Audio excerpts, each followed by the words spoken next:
सोन्याचं सोनं, लेक सौख्याचं क्षण, लेक बासरीची धून, लेक अंगणी पैंजण,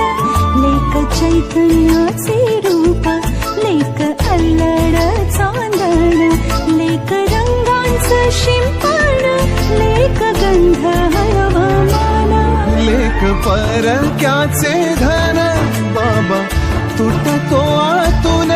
आला गोठलेला क्षण, शुभ मंगल कन्यादान.